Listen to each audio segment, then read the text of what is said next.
You know you need to be on social media. YouTube, Facebook, Twitter, Instagram, some of the most popular sites out there on the web. Even Snapchat, even though Instagram's crushing it, it's still doing really well. They have over 100 million active users daily.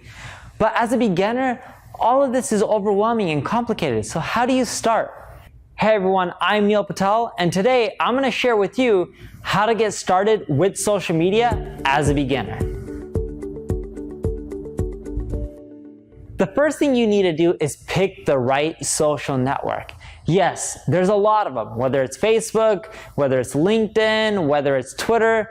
It's up to you on which network you want to be on. You could be on all of them, but if you're on all of them, you're not going to spend enough time to make these profiles amazing. You don't want to half-ass them. In other words, you don't want to be on LinkedIn and do a mediocre job. You don't want to be on Facebook and do a mediocre job. It's better to not be on them than it is to do a mediocre job, because doing a mediocre job will get you no reach. I kid you not. Social media 5-6 years ago was way easier to leverage to get traffic from. Nowadays, their algorithms are so strict because there's so much competition, they're looking for the cream of the crop. In other words, if you're not the best of the best, you're not going to do well. So you need to pick the right social network. And what's right for me may not be right for you. So the way you pick the social network is look at what space you're in. If you're in B2B, the chances are LinkedIn is going to be the best social network for you.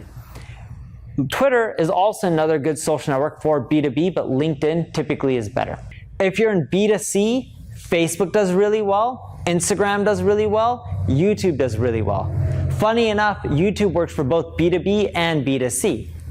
Now here's the thing, you also have to look at what content type do you like creating. Are you someone who's really good with videos? If so, you probably want to start with YouTube or LinkedIn. Facebook's much more competitive. YouTube, you can get the longevity. Even if you don't have an audience, you don't have a subscriber pool, you can get more traffic over time because Facebook, people don't really search on there. YouTube, people perform searches all day long for videos. And your videos can continually get views if you rank higher.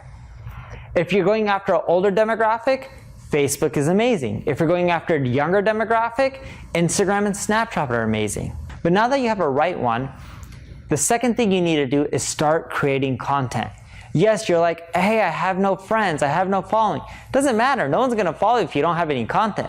So start creating content. That starts off with completing your profile.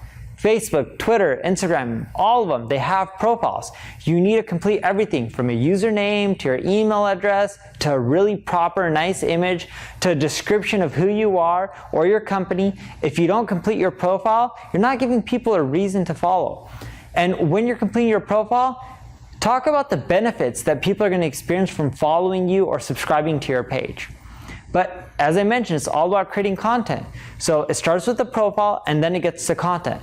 If you're not sure what content to create, you need to check out your competition. You all have competitors. Even if you're in a new space, like let's say you're Uber and you're revolutionizing the taxi industry, well, your competition would be the taxi industry. So you look at what is my competition doing on social media. Now I know Uber's already around, they're a multi-billion-dollar company, but I'm giving you an example on if I was creating Uber from day one, that would be my competition. You would look at your closest competitors. It could be indirect competition, but still your closest competitors. You want to see what content's doing well for them and what content's not. That'll give you an idea of what you should do more of and what you shouldn't do as much of. If you don't know how to create content, it could be as simple as status updates, you pulling out your phone, recording a video of you, sharing some links.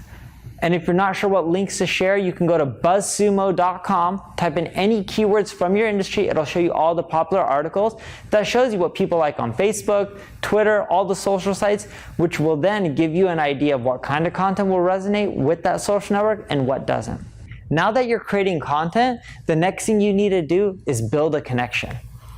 And you need to build a connection with people. It's a social network. Just because you're on a computer doesn't mean you're not connecting with humans. So make sure you're friending all the people that you know, following them, you're engaging, right? You're building connections. So if it's your friend already, like someone that you know in person, you can just invite them to friend you on Facebook or follow you on Twitter. If it's someone you don't know, you're gonna have to work more to build that connection. And here's how you do this. You go and look for all the people in your space who are putting status updates, posts, If they have questions, respond to them, help them out. If they have articles, feel free and share them if you think they're valuable, right? You can repost, reshare, whatever it may be. If there's other people on these channels, fan pages that are related to your industry, even if it's your competitors, and they're asking questions, you can respond to them, help them out. That's how you build a connection. Even when you're posting on your own page, when someone responds with a question or a comment, you should acknowledge that they're there. Thank them for leaving a comment. Respond when they have a question. That's how you engage. And what I found is over time, as you engage, what you'll see is a lot of people will come back over to your site, they'll follow you, you'll engage deeply with them, and they'll become a loyal, die-hard follower. It's not just about growing your number and having 1,000 followers or 10,000 followers, which then gets me into my last tip. And the last tip is, don't go for follower count.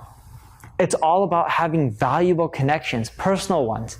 Because if your first 100 fans or followers aren't that engaged with you, all these social networks have it in their algorithm, but they're looking at a percentage. So if you have 1 million fans but only 1,000 engaged, they're like, whoa, this is a terrible engagement rate. We shouldn't show your content to anyone because no one likes it. But if you had 100 followers and every single one liked it, shared it, and commented, they did all 3 of those things, social networks like Facebook are going to be like, this content's amazing. It needs to go viral because everyone loves it. So it's not about having the most amount of fans, it's about having the most amount of engaged fans. If someone's not going to engage, you don't want them.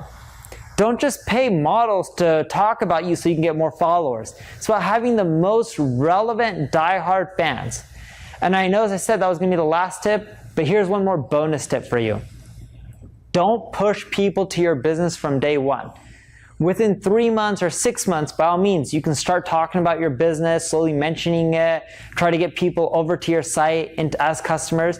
You can do simple things like just sharing a link. But you don't want to do that from day one. Why would you want to promote your business when no one's following you? They're not engaged. If you went up to a random stranger on the street and you said, hey, my name is John. I know that you buy toilet paper because everyone uses toilet paper. Would you like to buy my toilet paper? They're going to be like, you're crazy. Who are you? We don't want to buy anything for you. You need to build a connection. No one's going to buy from you until you build that relationship. So don't promote your business until 3 to 6 months. I'm to the extreme in which I like waiting 9 months to a year. But again, you can do it within 3 to 6 months.